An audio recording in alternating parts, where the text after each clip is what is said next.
É o seguinte, coloca na velocidade que quiser, comenta, compartilha, aperta o botão do gostei, se inscreva-se. Raul. Conheça Ciência do Bots, melhor canal de bots em língua portuguesa disparado. Raul, bem-vindo no canal do Viciado no Luta. Seguinte, dando continuidade. Em decorrência do falecimento do Maguila, José Adilson Rodrigues dos Santos, que veio a falecer hoje. Hoje é dia 24 de outubro de 2024. Vamos dar prosseguimento à análise do combate que ele teve contra Pedro Laneza. É assim que você fala? Laneza em 1997. Cara, como é que se pronuncia? Tem dois L's. Quer saber? Eu tô pouco me ferrando. Eu vou perder a noite de sono se eu ficar encocado com isso. Seguinte, é muito importante ter em vista que aos últimos anos do Maguila em atividade, ele teve bastante combate depois dessa, mas ainda assim, em 97 ele fez esse combate, em 2000 ele se aposentou. Ele foi um lutador ultra mega longevo. Nesse momento ele tinha 14 anos de carreira, ele teve 17 anos de carreira ativa. Ele foi um cara que fez muito. Ficou 14 anos defendendo o sul-americano, foi campeão continental pela WBC, ele foi campeão mundial por uma federação sem muita importância, que eu não lembro nem o nome agora, eu acho que era WBF, pouco importa. Pô, se eu ficar pensando muito nisso, daqui a pouco eu perco o sono. Pera, a WBF não se tornou não, isso aqui vale procurar. Se me bem lembro, a WBF foi... ela se tornou a IBO.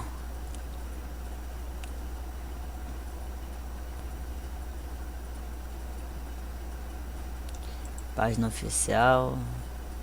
Existe? Ah, é, legal. Existe uma palavra muito forte. Isso foi em 2008. Esse site ficou inativo.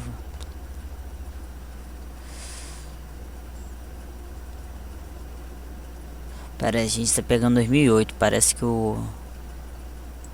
que não existe relativa atividade.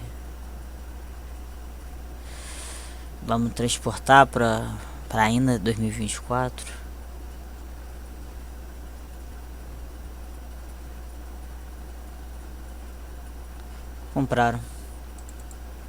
Compraram no mínimo. Só um instante, para maiores informações. Não tem inglês? As órgãos de governo corresponde a sancionar alguns campeonatos mundiais de boxe profissional.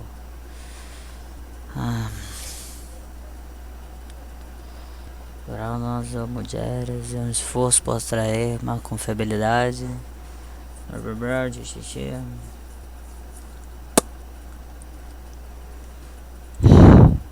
Tá, eu não consegui rastrear o que isso daí se tornou, mas tudo bem.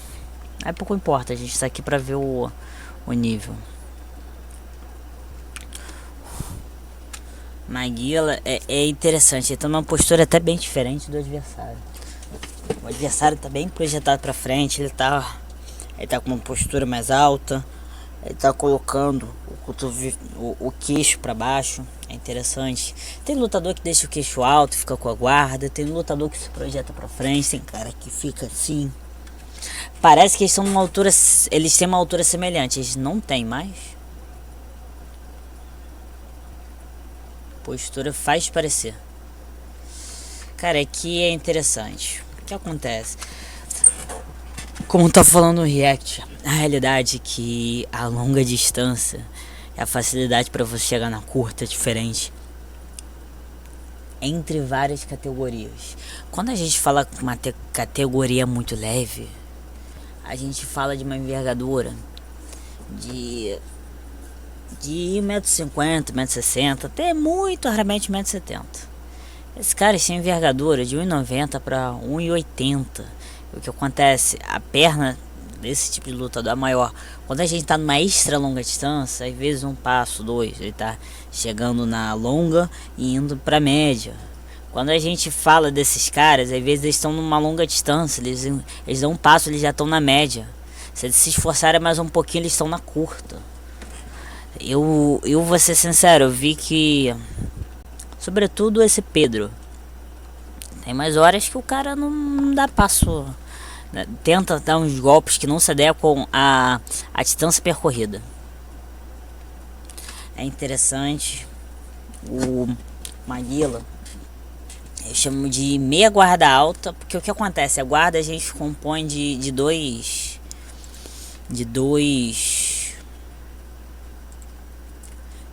braços. O que acontece? Quase sempre, muito mega, deixa eu ver se ajuda um pouco em questão de luz. Muito mega raramente alguém vai deixar a mão de trás muito baixa. Você não vai ter uma guarda alta frontal e uma guarda baixa. A parte da guarda, a mão de trás baixa. Normalmente a mão de trás sempre é alta. Isso é muito mais comum. O que acontece? Você pode deixar a mão da frente próxima em altura, você pode deixar uma altura mais ou menos, que é uma altura assim. Pode deixar numa altura baixa, que aí a gente já pega a postura do Felichel. E você pode deixar a guarda próxima, eu chamo de curta nesse caso, ou longa, que aí a gente já fala, que a gente pode falar assim, tá nessa altura, as mãos estão em alturas correspondentes, a gente pode abaixar, aí fica assim. Normalmente quando a pessoa deixa nessa altura média, ele vai subindo, vai agitando, vai querendo fazer com que o braço fique alongado para medir distância, impedir que a pessoa aproxime. Baixa não tem muito porquê, porque tipo, tu já tá no, faz logo o Felichel. É que acontece, se a gente olhar pra guarda do Maguila, a gente fala de uma guarda que a mão de trás, como esperado, está alta e a mão da frente está mais baixa, às vezes sobe, fica ali transitando.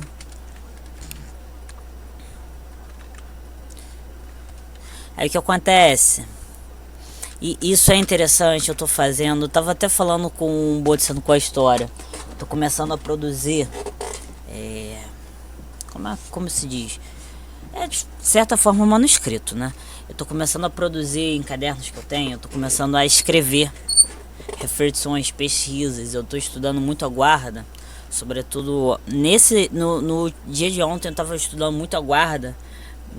Normalmente a gente fala com ângulo 90 graus em relação ao chão, que a guarda tá vertical. Muito raramente, muito momentâneo, a gente pode ver uma horizontal, que é bom para tentar atrapalhar ou receber golpes cruzados. É situacional. Quando a gente fala na guarda, o que eu identifico como sendo 60 graus, deve ser, sei lá, 60, 75, nessa altura é muito vazada. É muito vazada. Caraca, tu vai levar muito suco de graça. E tem momentos que você pode pensar, ele está nessa situação? Não.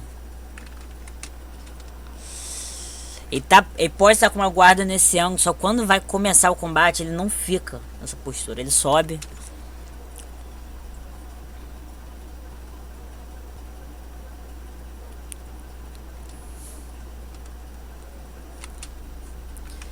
É aquilo, peso pesado, pô, ninguém mais do que o Maguila sabe o poder de um peso pesado, né?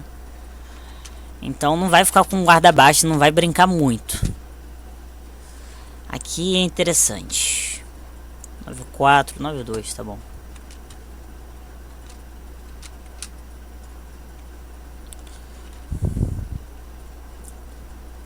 Tá ali, tá ensaiando. Aí que acontece, nesse ponto eu não diria que exatamente uma boa execução, mas uma boa execução, tanto a gente visa gastar menos energia, ser mais rápido, explorar melhor o alcance, mas se você faz, não importa a variação, se tu foca em fazer um bom jab, então o alcance é inevitavelmente o máximo. e força. Só que, cara, a gente tá falando de peso pesado. Os caras têm força pra dar, pra vender e ainda pra deixar no estoque. Então não precisa uma versão que seja mais forte ou menos forte. O que acontece? Você tá fazendo uma coisa um pouco menos econômica, 9.4. A mão tá pra frente. Opa, eu não dei nem muita atenção à passagem do tempo. Deixa eu baixar mais um pouco pra gente fazer um estudo no movimento do soco dele. Será esse? Cara, o que acontece? Quando a gente fala em jab, a gente pensa numa boa execução, uma execução dentro do... Deixa eu ver se eu abrir tudo, vai... Acho que sim.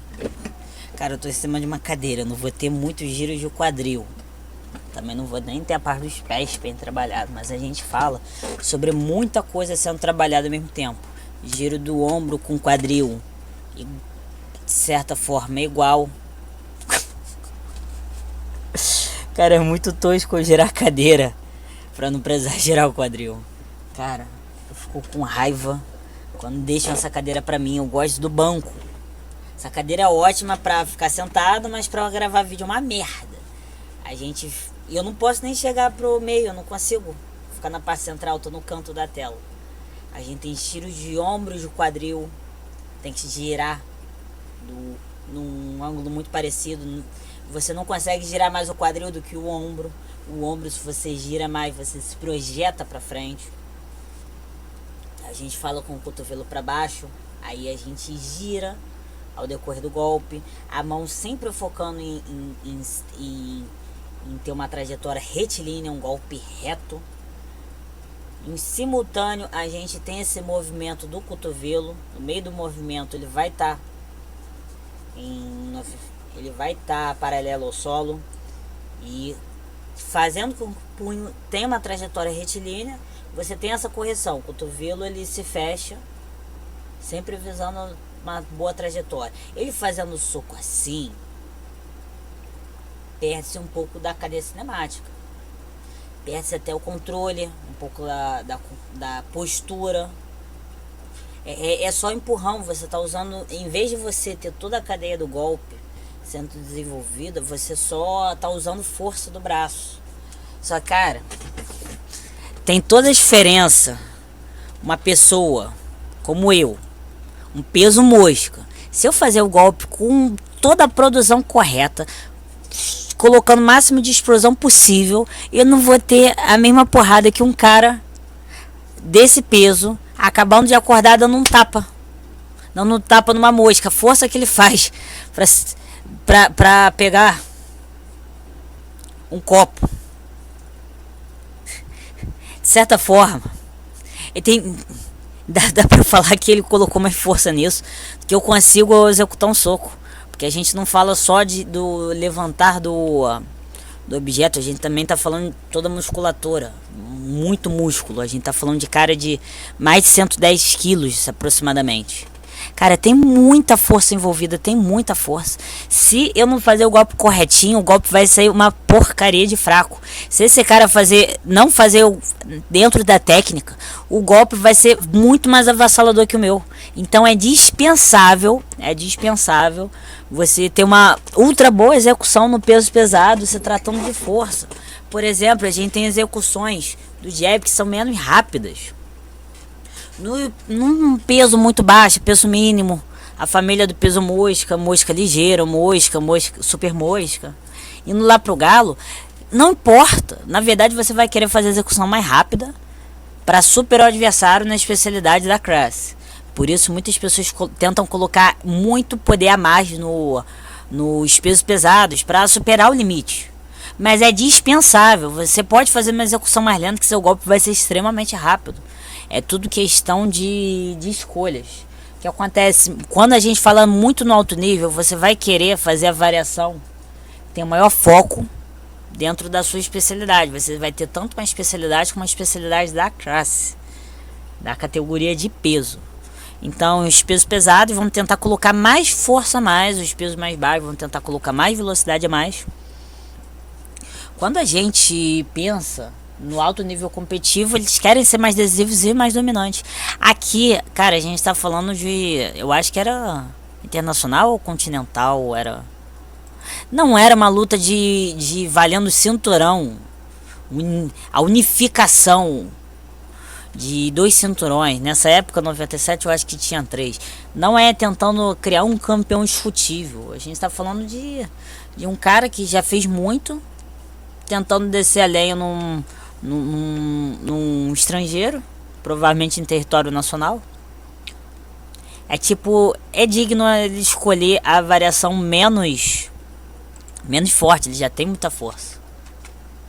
E foi um tanto rápido, porque também quando você tira uma parte da execução de Uzaki, o movimento fica otimizado.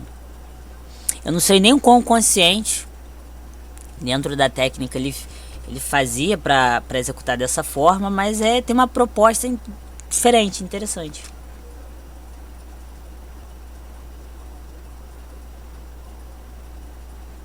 Cara, isso e depois eu aproveitar que eu não terminei o tópico que eu tava escrevendo, depois eu vou escrever no meu caderno um pouco.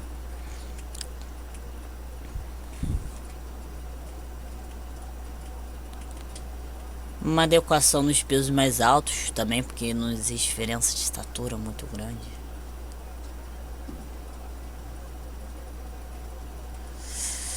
Olha, o cara tá com medo, tá andando, o cara aqui...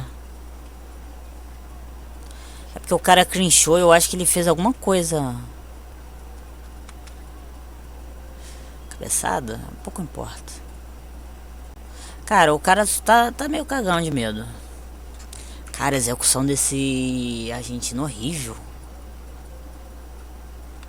Não, tipo, horrível mesmo, gente. Horrível mesmo. Vamos olhar. Vamos olhar.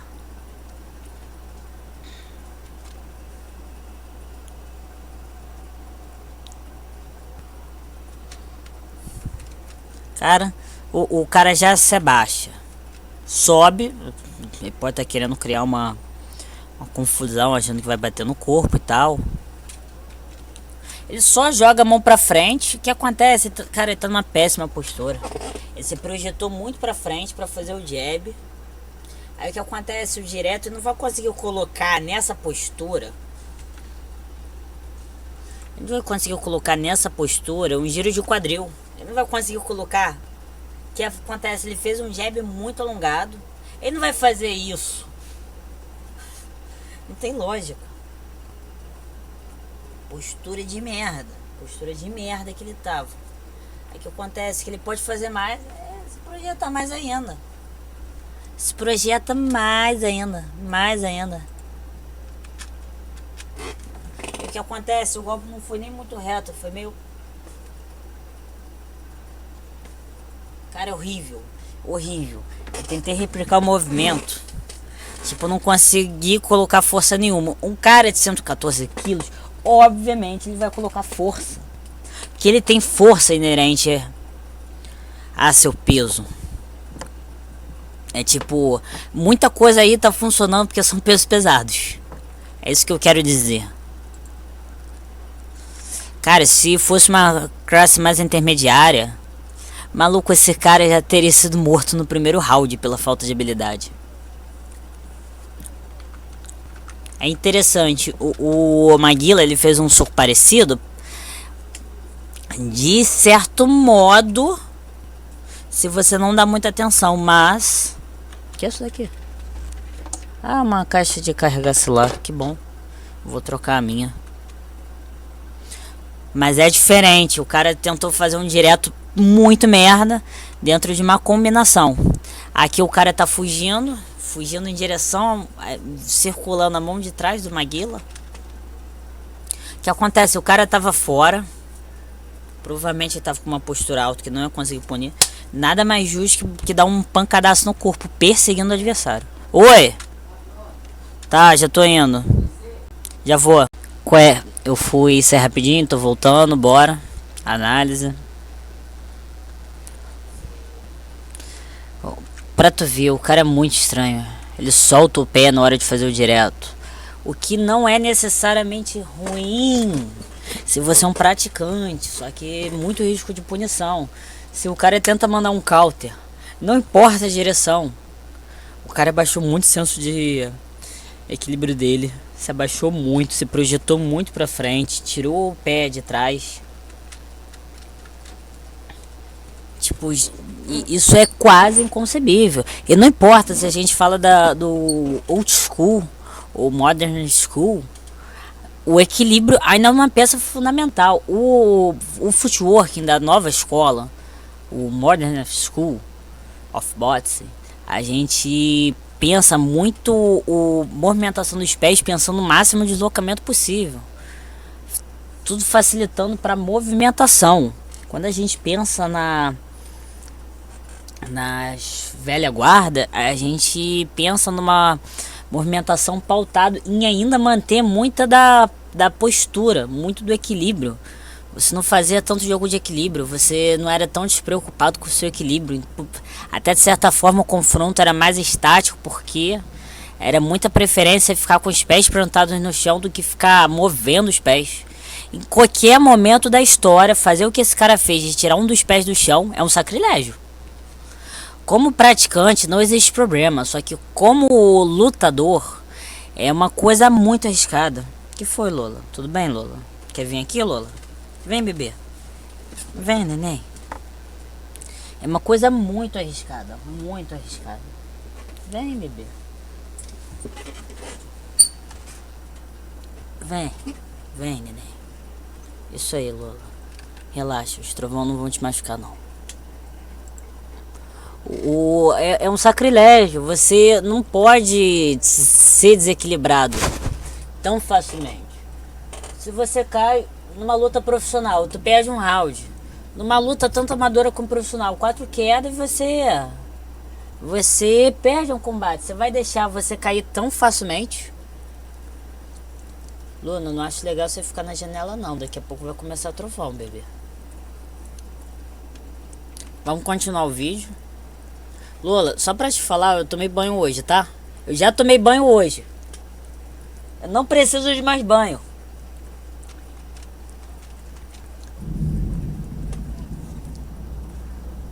Esse cara eu não sei, esse argentino parece um pouco afoito, sabe?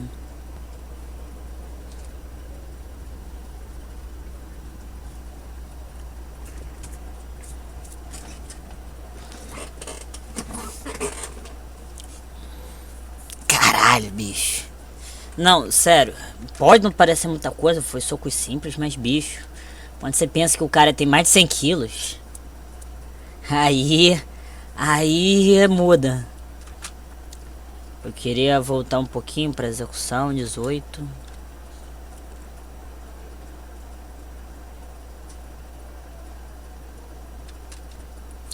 Aqui a gente vê que não tem nem muito o giro de cotovelo. Mas para fazer o contato, uma variação que é mais rápida, só que como é um peso pesado tá lento, porque a gente espera de um jab, mas tudo bem. Se abaixou para um golpe no corpo, ele subiu, mas tava muito propício para bater no corpo também. Cara, foi 3 toquinhos que qualquer um deles quebra um osso. Nada simples.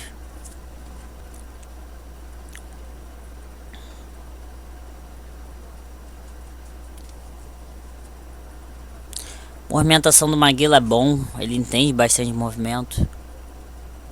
Tipo, na minha opinião, por exemplo, ele fazer o Philly Shell em alguns momentos, a guarda do Foreman, que na verdade vem do Faustino, o Pires, que esse é perfeito na época, em questão de equiparar na época, foi o maior peso pesado do Brasil. Ele foi um grande adversário, mas brutalmente machucado pelo George Foreman. Ele fazia isso daqui, vendo os momentos que ele faz uso de algumas coisas, faz pensar que tipo, ele aprendeu. Ele era um cara muito bom para aprender sobre luta. Ele entendia relativamente bem sobre luta, só que na época não explicavam muito. Ele não tinha um domínio por trás da teoria do porquê usar as técnicas, mas ele era um bom lutador. Nada do nervosismo, ele sabia usar as coisas. É porque existe muito. Existe uma. Existe muito exagero por duas partes. Uma mistificação, por um lado, e uma. E um desvalorização brutal por outro. Os dois, na minha opinião, estão grotescamente enganados. É tipo, uma questão de, como se fosse uma nostalgia, até certo ponto movido por uma ignorância também, por não conhecer muito sobre o que ele fez na carreira. Mas tipo, umas pessoas colocam que ele é o segundo maior boxeador de todos os tempos do Brasil, só atrás do Popó. E tipo, é sério, a diferença entre o primeiro e o segundo lugar, a diferença entre o Éder e o Acelino, é uma diferença muito grande. E tipo, também colocam não só como o segundo maior, como o segundo mais habilidoso. Não é pra tanto. Mas por outro lado, colocam como se fosse um cara ignorante que não sabe boxear e só tinha poder. Se eu me bem lembro, ele lutava na faixa de 90, 92, 94. Então ele era razoavelmente na parte baixa da categoria dos pesados. Então ele estava muito. Ele era relativamente ágil para a categoria. E tem que avisar minha mãe que começou a chover. Não tem roupa no varal, pelo menos. Ele é muito. Ele é muito ágil. Ele de certa forma é habilidoso, mas ele não era um cara muito complexo, mas ele também não era. Ele não era um cara que só usava o corpo sem usar o cérebro, como mistificam. Ele era bom, ele era muito bom. Só que ele não tá no nível de excepcional, lendário, Muhammad Ali da vida, o Alexander Usyk, Holyfield, Floyd Patterson. Ele não tá nesse grau de fodeza, mas ele também não era um lutador qualquer, era um lutador muito bom, diga-se passagem. Eu tô fazendo uma análise técnica nesse primeiro round. Depois o vídeo vai ficar mais... Puta que pariu. O vídeo vai ficar mais curto. É interessante. É bem interessante. Bem mesmo.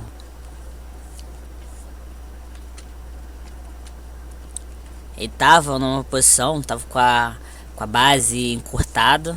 Deu um avanço com um soco aí que o cara nem esperava.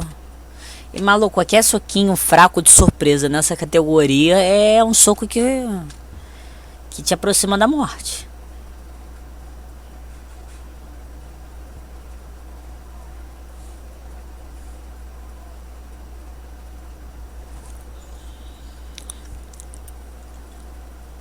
Nossa. Tipo, na minha opinião, parece... Não, esse swingão maluco do cara, esse Pedro... Muito estranho.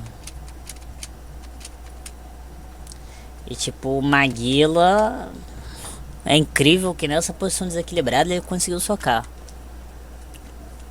Esse movimento do Pedro só foi movimento de braço. Nem muito movimento de ombro, nem uma complexidade corporal. É muito... Eu não sei se o cara tá sentindo fodão porque é um peso pesado e não precisa... Sei lá, cara.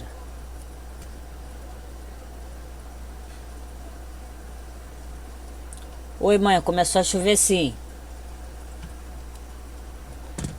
Porra, quase arrancou a orelha. Gente, vocês não estão entendendo. Qualquer coisa de raspão aí é perigoso ao extremo.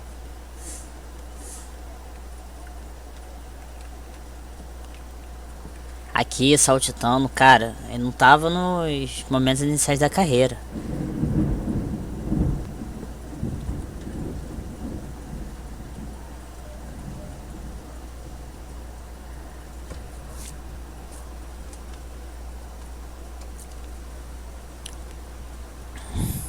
Deixa eu ver se mãe já...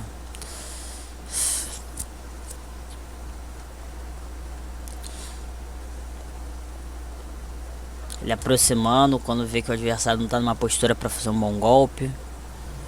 Bem rápido.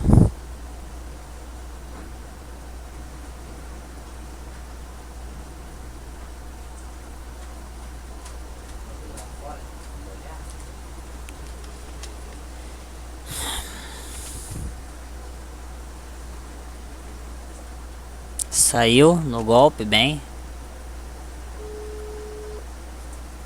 Essa postura. Oi, filho. Oi, mãe, começou a chover sim. Já tô no caminho. Tá bom. Tô com o Gustavo e com o Vitinho. Tá chovendo legal, hein? Boa volta. Oi? Tá chovendo legal. Tá, beijo. Boa volta, beijo. Tchau.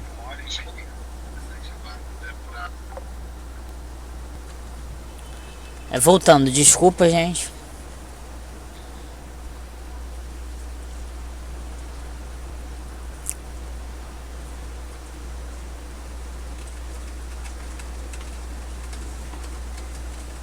Nossa.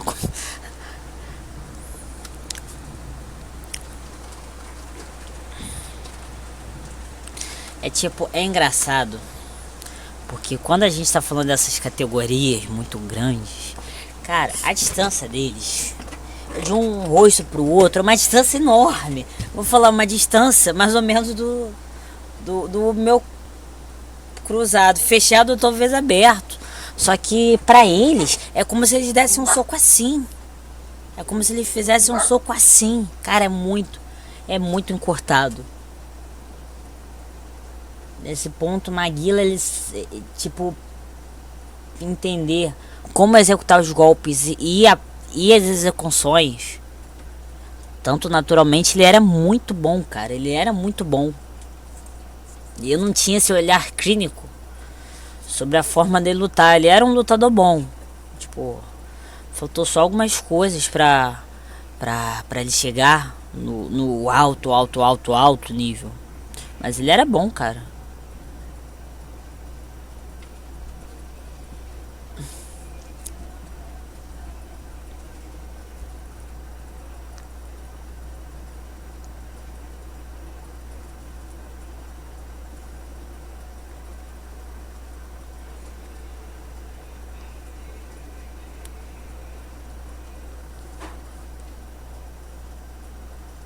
Nossa. Cara, o ruim dessa guarda que às vezes é baixa. Não é baixa, é média. É porque, por exemplo, aqui. É por isso que eu dei uma preocupação inicial no vídeo, na parte inicial do vídeo, sobre a guarda. Meu medo era esse, também eu já tinha revisto a luta, era pontuando em cima. Vamos olhar aqui. O cara tá com uma... O que acontece? É bem importante ver. Cara, é bem importante ver, mas porra, também é muito rápido. É muito pouco consciente. Mas o que acontece? Às vezes a gente tem que entender onde tá a mão do adversário e onde tá a altura do ombro. Por exemplo, teve uma vez... Porra, tá bom, o que eu fiz foi uma afronta, mas o cara falou, ele tinha reclamado que eu tinha dado um golpe no corpo. No treino. Era o adversário mais alto, porra. Eu queria fazer... qualquer porrada do cara contabilizava muito mais que porrada minha. Aí eu não podia bater no corpo. O que eu fiz pra bater no corpo? Eu tava um jab no rosto, só que eu abaixava o ombro. Aí eu dava na altura do ombro. Eu abaixava e executava. Deixa eu ficar de pé. Vai ficar um pouco mais fácil de entender. Em vez de dar um jab assim, eu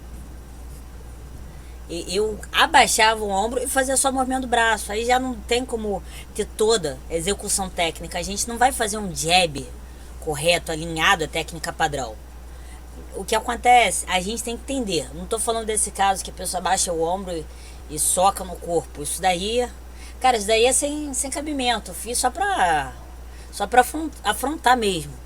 Eu fiquei irritado do cara não falar o que eu não podia fazer. Eu fiz dentro das regras e obviamente ele veio um esporro maior ainda. Mas é importante você ver a altura da mão em relação ao ombro. O adversário do Maguila estava com a altura na altura do ombro. Então para ele executar um jab é rápido. Se ele tivesse com o braço aqui, ele teria que subir e golpear. Provavelmente ele gostaria de avançar, mas avançar não funcionaria nessa categoria. Mas foi só uma exemplificação, essa parte de movimentar. Então se o Maguila tá andando pra frente com o rosto aqui, ele pode ser pego de imediato com um soco. Pode, tanto é que foi. Se o adversário tá com a mão na altura do ombro, toma cuidado, porque tem possibilidade de ser feito um golpe descompromissado. sem muito querer, mas ainda assim vai fazer contato. Peso pesado, qualquer cutucãozinho, qualquer cutucão, petelecozinho, maluco, arranca a cabeça de uma pessoa. E a resistência de um lutador peso pesado, ele, treinado, condicionado a aguentar isso, mas ainda é humano. O problema é esse. O Maguila baixando com a guarda abaixo do queixo, ele levou. De graça.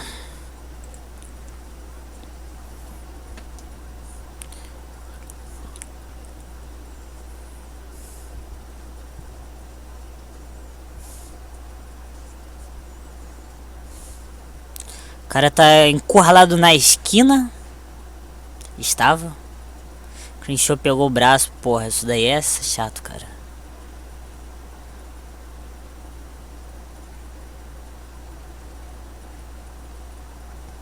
Nossa.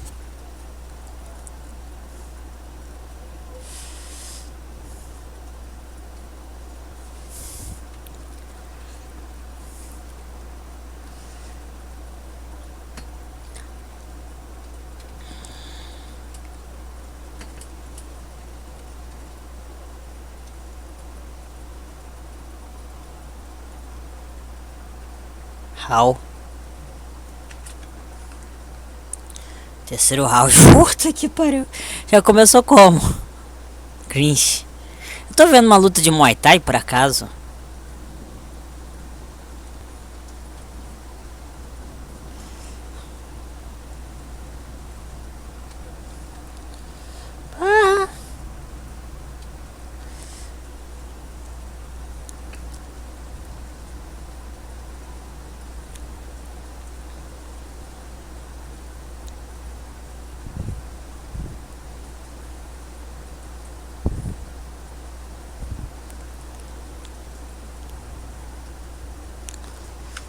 Aqui a guarda dele, ele colocar uma guarda horizontalizada é interessante.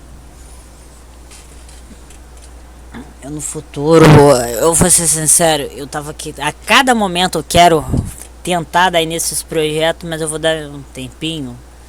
Os primeiros vídeos que eu quero fazer ensinando bots de forma mais séria, eu quero ter muito estudo, muita complexidade por trás. Aí é bem interessante eu falar sobre guardas, tem muitas guardas diferentes. Diferentes propósitos.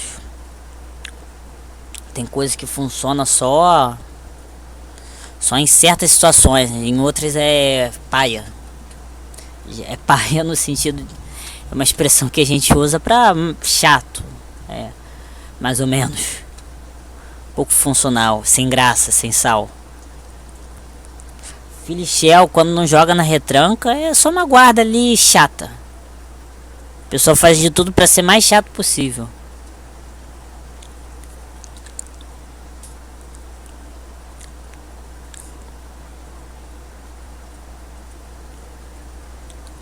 Não entendi o que aconteceu. Eu juro que eu podia solucionar escutando o som, mas não quero muito. Isso é o que? Caiu o bocal?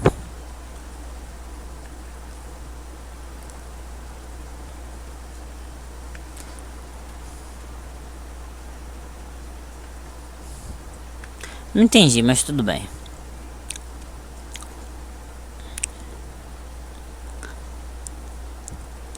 Nossa.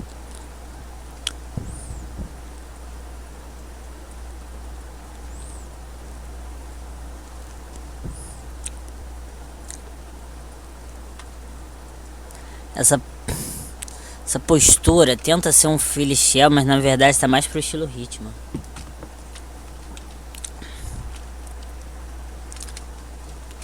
Aqui a gente vê interessante, realmente o cara tinha swing na hora de se mover. Assumiu uma postura Filichel, tá andando pro lado. Cara, o cara era bom. Não tem muito como negar, ele era bom.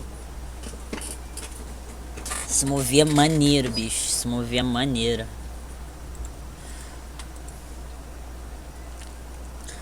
Putz, grila!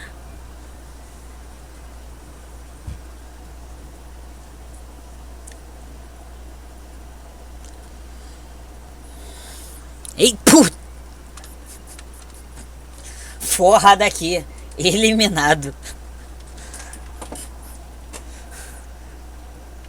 Desqualificado.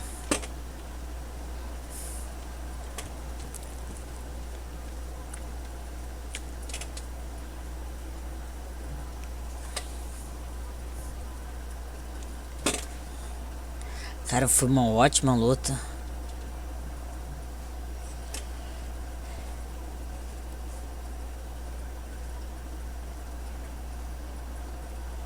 Aqui é interessante. Ele tá com a postura do Felixiel. Ele estende o braço, que não é uma coisa da mão de trás, o que não é muito comum. Aí quando ele vê que o adversário aproxima, ele fecha. Aí ele fica com a mão baixa. Aí ele pode voltar. Mas ele estender para segurar o braço do adversário foi uma coisa interessante. Só que o adversário notou, maluco. Ele selou todas as minhas armas, tá essa mão. Não acho que vai ser um uppercut, porque senão ele vai bater no próprio braço. Ele vai subir para ser um cruzado. Nisso daí, o instinto de sobrevivência do cara foi bom.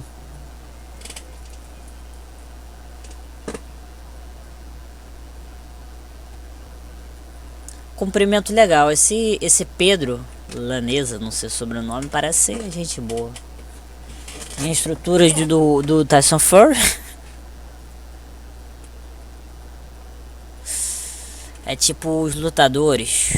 Eles não falam que você precisa estar dentro da regra padrão, a execução padrão, mas é bom. Se você quer criar maneiras próprias, pelo menos tem que ser mais alinhado possível, porque ser mais alinhado possível, pelo menos você tem domínio. Fazer um golpe desalinhado, tu sabe o que incrementar na execução.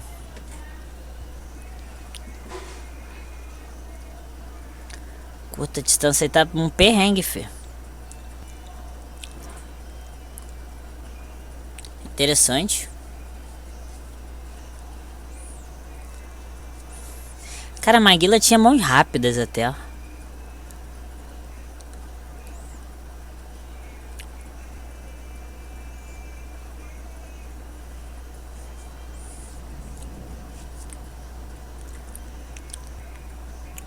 Eita.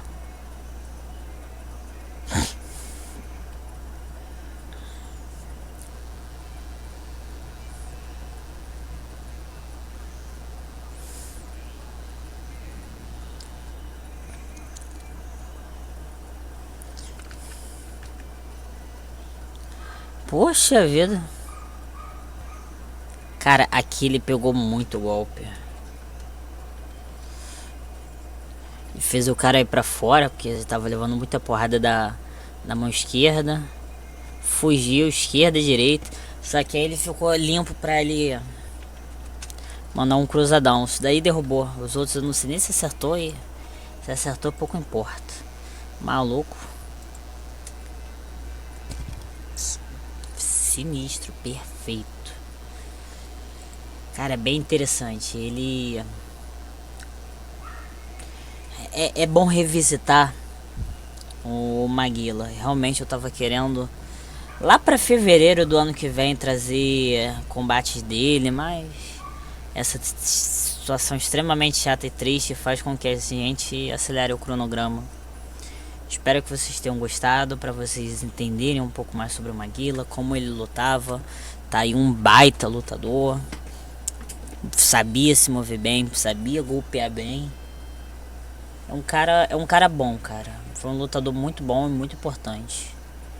O mais proeminente, questão de nome dos pesos pesados no Brasil. Praticamente tem o Pires e ele como grandes pesos pesados do Brasil. Infelizmente, por conta dessa assessoria, talvez ele pudesse ter chegado mais longe, não chegou, mas tudo bem. Faz parte, ainda assim foi um homem muito grandioso. Espero que vocês tenham gostado. Não deixem de procurar sobre essa lenda brasileira. Conforto à família. Não deixem de se inscrever, compartilhar, curtir e comentar no vídeo. Raul.